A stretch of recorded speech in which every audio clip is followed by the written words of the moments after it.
Dear parent, जो RMS का prospectus आया है उसमें दो चेंजेस हैं बड़े बड़े। सबसे पहला चेंज ये है कि जो 30% सीट्स होती थी, जो ऑफिसर्स एंड सिविलियन जिनको नॉन एंटाइटल्ड कैटेगरी कहा जाता है, उसके लिए कॉमन था। इस बार के जो प्रोस्पेक्टस में 20% reserve for officers children and 10% for civilians है। इससे फर्क क्या पड़ता है? इससे फर्क ये पड़ता है, यदि इस कैटेगरी में दो बच्चे हैं, एक आर्म फोर्सेस ऑफिसर्स का बच्चा जिसके नंबर आए हैं कम लेकिन उसकी सीटें हैं ज्यादा, और एक सिविलियन कैटेगरी का बच्चा है जिसके नंबर कंपैरेटिवली उससे ज्यादा आए हैं लेकिन उसकी सीटें कम, तो अगर वो बच्चा ऑफिसर का जो है उसमें जाना चाहता है तो उसको प्रेफरेंस मिलेगा। पहले ये एक कैटेगरी थी, इसमें जो ऊपर आ गया वो चला गया और जिसके कम आगे कम आगे, तो ये फर्क पड़ेगा। इसके साथ सेकेंड पॉइंट भी दिया हुआ है कि यदि ऑफिसर्स वैकेंसी सब्सक्राइब नहीं होती हैं तो they will be open to the civilians, तो ये भी ध्यान रखना।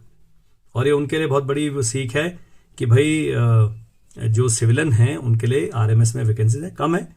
अब तो और थोड़ा सा केमिकल लोचा आ गया लेकिन स्टिल दे आर एडिक्वेट।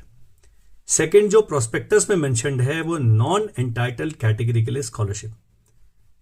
जो नॉन एंटाइटल्ड कैटेगरी जो सिविलियंस हैं उनकी ट्यूशन फी है 51,000 रुपीज और 10,000 रुपये पॉकेट मनी, 61 मतलब 75-80 हजार में बच्चे का पूरा साल निकल जाता है। लेकिन जो नॉन एंटाइटल्ड कैटेगरी है उसमें 15% बच्चों को मींस कम मेरिट के आधार पर आपको स्कॉलरशिप दी जाएगी। ये स्कॉलरशिप भी सब्सटैंशियल है, मतलब बच्चा पढ़ने में भी अच्छा चाहिए, आय भी कम होनी चाहिए। आय कितनी है? यदि आपकी आय 3 लाख से कम है, आय का प्रमाण पत्र लगेगा, बिल्कुल सारा कुछ चेक करेंगे वो, तो ट्यूशन फीस 0 है, मतलब बच्चा बिल्कुल फ्री में पढ़ रहा है।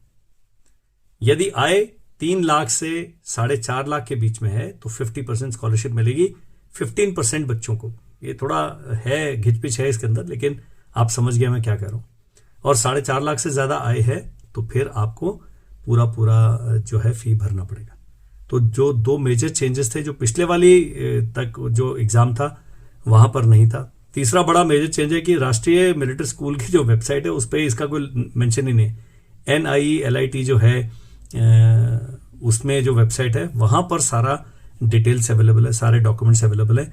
आपने पक्का उस साइट पे जाना है, अभी रजिस्ट्रेशन करना है। आज हमने एक वीडियो बनाया है, केवल प्रोस्पेक्टस को मैंने एक्सप्लेन किया। फॉर्म कैसे भरा जाएगा वो कल डिटेल में वीडियो बनाएंगे, बड़ा बिजी रहता है हमारा भी शेड्यूल, तो कल डिटेल वीडियो बनाएंगे, उसको आप देखिएगा। उसके बाद भी 2 दिन का ब्रेक देके तब फॉर्म भरिएगा। That's it. और कोई सवाल है तो जो स्क्रीन पर नंबर आ रहा है मुझे व्हाट्सएप करना मत भूलिएगा। जय हिंद।